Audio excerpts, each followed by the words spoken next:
Welcome everyone to Quantum Leap. I'm your host, Toyin Umesiri, author of Mindset of an Entrepreneur. Today I have with us a special guest joining us all the way from Washington, D.C., Miss Latoya Darden. Welcome to Quantum Leap. Thank you, Toyin, for having me on the show today. I am honored and happy to join you today to share with your guests about just some of the export resources that are available to them. Awesome. So let me go ahead and just share briefly about you. You're joining us from the Exim Bank, that's the Export Import Bank of the United States in Washington. So let me just go ahead and read a high level. So Miss Lataya is Senior Business Development Specialist. She's committed to educating small minority and women-owned businesses. Prior to her current role, Ms. Latoya guided exporters and lenders through the Working Capital Guarantee Program as well as export credit insurance. Ms. Latoya serves on various committees and projects, often contributing to advocating and raising awareness to minority and women owned businesses about export services. She represents Exim Bank on the recently established Advancing Women in Business Council. Ms. Latoya holds a Bachelor of Arts in Administration of Justice from the University of District of Columbia and resides in Washington, D.C. So, welcome again. I'm super excited. And you're not a stranger to the work that we do here, but welcome to Aurora virtually. Yes, thank Awesome. you. Thank you. Good. So let's get started. What's the Exim Bank? Because we do not want to make any assumptions that all of our viewers really understand the impact that the bank has when it comes to growing the US economy. So please just educate us on what the bank does. Okay, absolutely. So the Export-Import Bank of the United States, also known as EXIM, is the export credit agency for the United States. So, to put it in perspective for you, most countries have an export credit agency or an ECA that supports exports from their respective countries. So, that is what we do for businesses here in the US. Our mission is to create, sustain, and increase jobs here in the United States. We work with the private sector here, often filling the gaps or assuming risk that most lenders aren't willing to do because of the association of the risk involved in exporting. It's challenging enough doing business here in the United States with domestic customers. So it can be kind of intimidating and scary when you talk about doing business abroad. But we are here to help you. We have various export tools and programs to help US businesses succeed in the global market. Fantastic.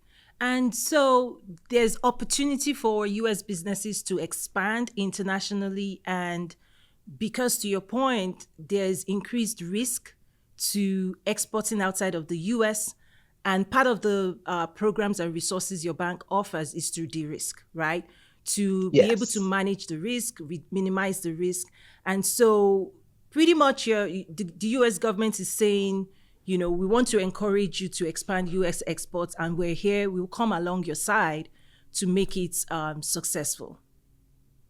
Yes. So, yes, absolutely. We do minimize the risk associated with exporting, and we primarily do that with our export credit insurance tool. With export credit insurance, you can offer credit terms to your buyers abroad. Right. Most companies or people in general, they would rather buy on credit, especially in the export space. They want credit versus paying cash in advance. Mm-hmm. With the export credit insurance, you're able to offer those terms. And among minority and women owned businesses or businesses that are kind of new to exporting, they are typically offering 60-day terms, Mm. which those terms will actually draw more customers to you because, you know, businesses and people talk, right? So Mm-hmm. they'll say, hey, well, Latanya is offering 60-day terms. You don't have to pay her up front. and she has quality product because her product is made in the United States, which is a requirement for our customers to leverage our programs. I Must be made in the US product. I love that because so what you're saying is you're enabling US exporters to incentivize buyers to come to them instead of cash, bringing cash to the table by being able to offer terms which the bank supports and aids. Then there's more increased sales because people do are attracted to such payment terms. So let's come home to your specific department. So the bank in general serves US exporters, but your department is quite unique in the demographic that you should I say concentrate and you're laser focused on. Do you want to share a little bit about the goals and mission and vision of your department? Sure, absolutely. So I am with the Minority and Women-Owned Business Outreach Division, and the division is composed of three offices: MWOB for Minority and Women-Owned Businesses. We also have our Regional Export Promotion Program within MWOB, and we Mm-hmm. also have the Client Care Unit. And I will talk about all three of those departments. So the MWOB team consists of a small group of business development specialists like myself who assist businesses navigate the export landscape. We do the hand holding, which is often needed for businesses who are just starting out to Right. navigate the many export resources that they're not aware of. We Mm-hmm. actually do or facilitate introductions to our partner agencies that help them uh, start their export journey. Mm-hmm. Our primary focus is to raise awareness about the bank, and we provide free consultations and connect businesses to those agencies to guide them to the next level if they're not quite ready for XM at the time. Mm. Our regional export promotion program, our second component to our division, also known as REP. These are organizations at the state and local level that assist us in educating the thousands of small businesses that we're mandated to reach every year. Mm-hmm. They also help with developing an export business plan, which is key, Yeah. to leverage or access any funding for your business domestically. They want to see a business plan, right? So Yes. the same is true for your exports. To if you're looking for an export loan, they want to see your plan. Mm-hmm. Which countries are you thinking about or you considering exporting to? What Right. product or service are you exporting? All of those things must be outlined in your plan. Okay. And then we have the client care unit. This is the unit that was established maybe about 4 years ago to assist current XM customers or clients. And I Mm-hmm. want to emphasize current customers Okay. with the information needed to successfully utilize their trade credit insurance policies. Okay. The unit assists with navigating XM Online, which is our online portal that our customers use to report their shipments and pay their premiums Mm-hmm. for their export activities. They assist with that and providing general training of the system to our current customers. Right. They also assist insurance brokers in helping customers navigate or utilize their policies. We encourage businesses to leverage our broker network. Mm-hmm. They are of no charge to customers. They just are there to assist you Wow. in submitting application, reporting shipments, and anything related to your policy. Our brokers are there for that. And again, they are of no charge to our customers. Wow. The client care unit also assists customers in obtaining the unique entity identifier, also known as the UEI number. A UEI number is now a requirement for any businesses leveraging any type of government contracts Mm. or exporting. You must need that. You must have that Okay. UEI number. So they assist our customers, current customers, again, to get that number. And for those businesses that are not current customers, Yeah. I encourage you to reach out to your Procurement Technical Assistance Center, or PTAC. They assist businesses in acquiring that number. So Wow. those are the three offices within MWOB. Wow. So for those of us here in Aurora, that department, do we have access to such in Aurora? I know Usola, who also navigates this region, but maybe that's also some information if you can send like links after the recording so we can also share it with the business communities here. I really, Absolutely. oh, I love that. Let me ask this question because I want our viewers to be certain that even when you're just starting to consider exports, your team is still there to support them, or is it just mature businesses, right? Because I often find, people hesitate and feel, oh, I'm not ready, I don't know enough, right? And that in a way keeps people from asking the questions, from coming forward, from reaching out. So just share, at what stage do you want business owners reaching out to exploring the services and resources that Exim Bank offers? Okay. We welcome businesses at any stage of their Mm, business life, if you will, startups, if they're not quite ready for XM Bank tools, we can connect them with organizations that can get them ready. okay. So it doesn't matter what stage you are in of your business. Mm-hmm. We encourage you to reach out to us, and we are here. As a matter of fact, we assist more startups than we do businesses who are actually Wow. ready. So Wow. we encourage you to do that. And I am also going to put my information in the chat here, my landing page link. Yeah, we'll share that. Uh, so people can reach out to me, schedule an appointment, a one-on-one consultation with either myself or someone from my team Mm-hmm. will get back with you to, have a deeper discussion about your export plans and activities. Right, right. Great.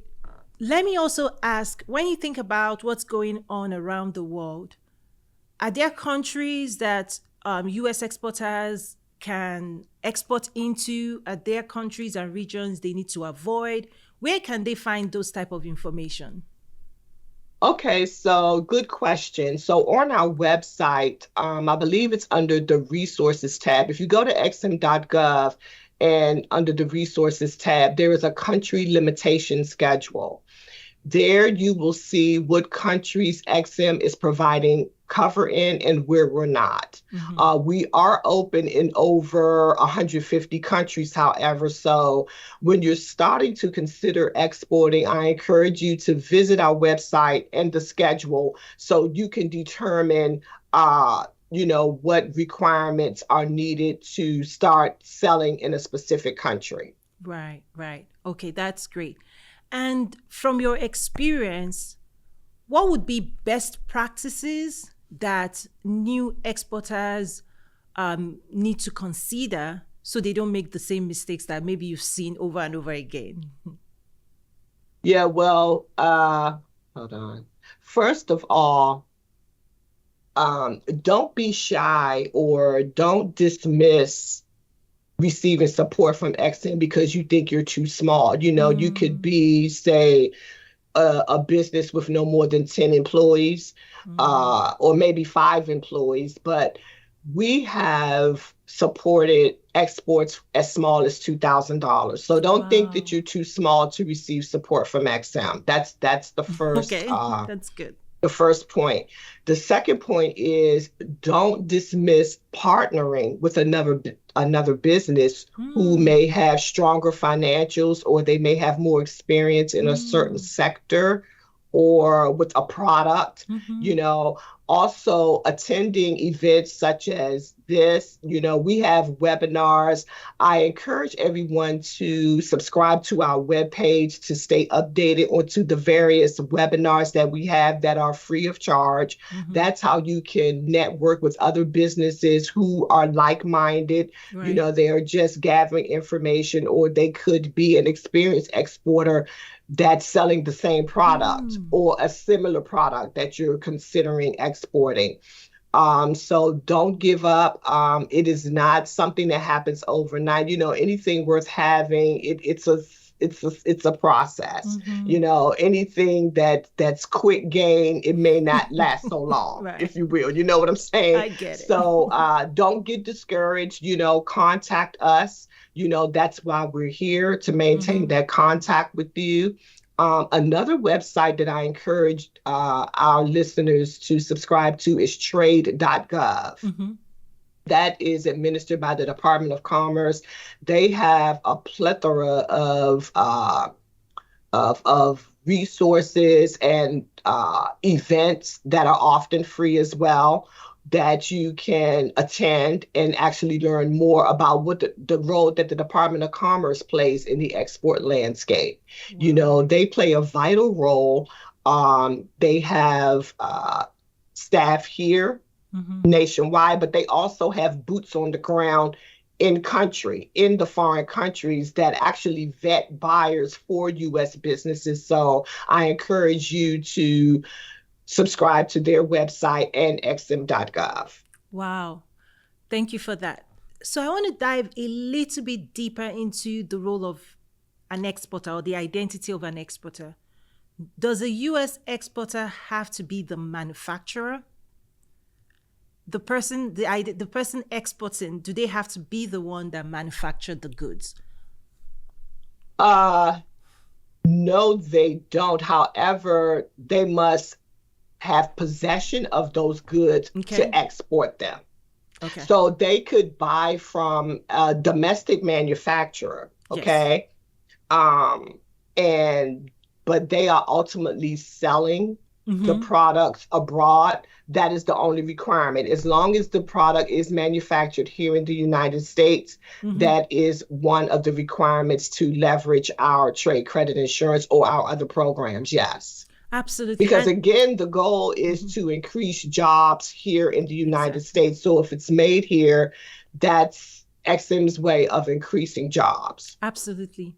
And the reason I ask is because there's a unique opportunity, particularly in the diaspora world, where they have linkages, network in other countries, but they may not be the one that has the factory, and they may be able to establish some form of partnerships. When you talked about partnering with other organizations, immediately that struck me as an opportunity to serve as an exporter or an agent or a sales, some form of agent. If you have relationships outside of the US, if you have buyers, if you can connect the buyers, right, to US exports, whether in agriculture, whether in healthcare, right, health equipment, there's so many demands outside of the US. There are customers outside of the US that, for example, maybe diaspora community can be connected to. And so that was one thing that just struck me when you talked about partnership, some form of partnership with existing companies. Yes.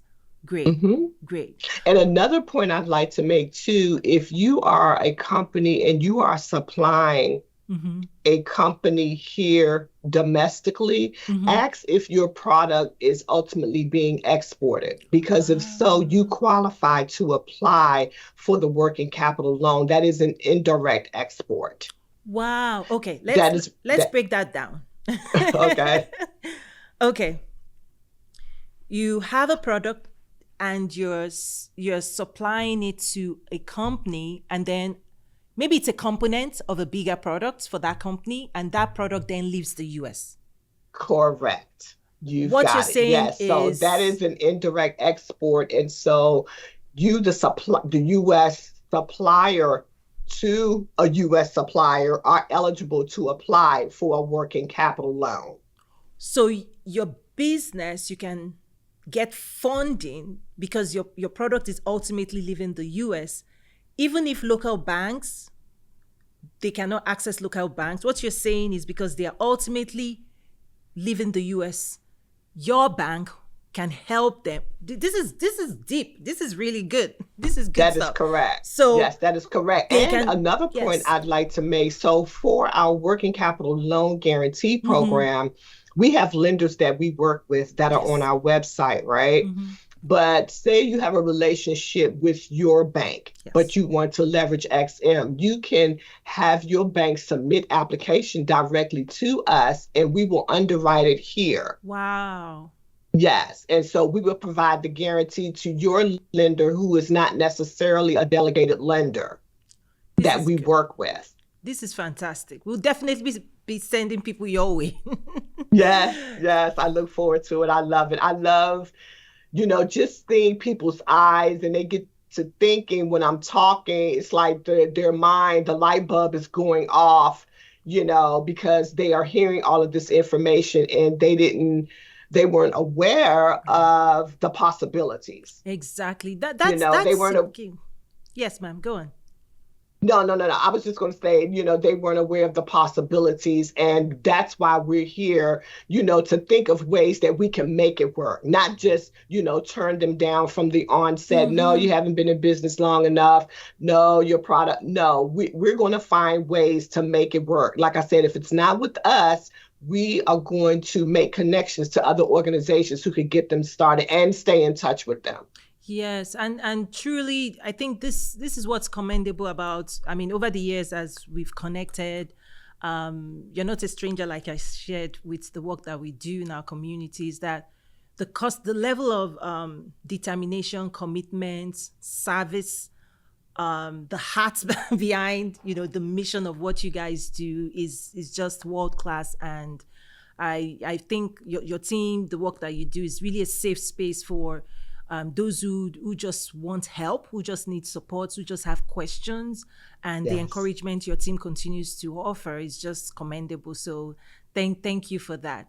So as we're beginning to wrap up now, just going a little bit personal, through your own career, growth of your career, like what are some success tips that our viewers can walk away with? You're there in Washington, D.C., you work within the government, you serve people around, the world. You really have a global view when it comes to the work that you do. What are some success tips that you can share with just people striving for excellence, striving to achieve success in their life?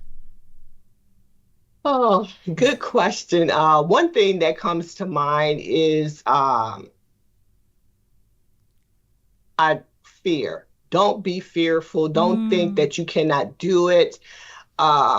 Everyone can achieve this. Um, you often hear stories of people how they started off and now they are billionaires. You can do this. wow. Leverage the resources that are available to you.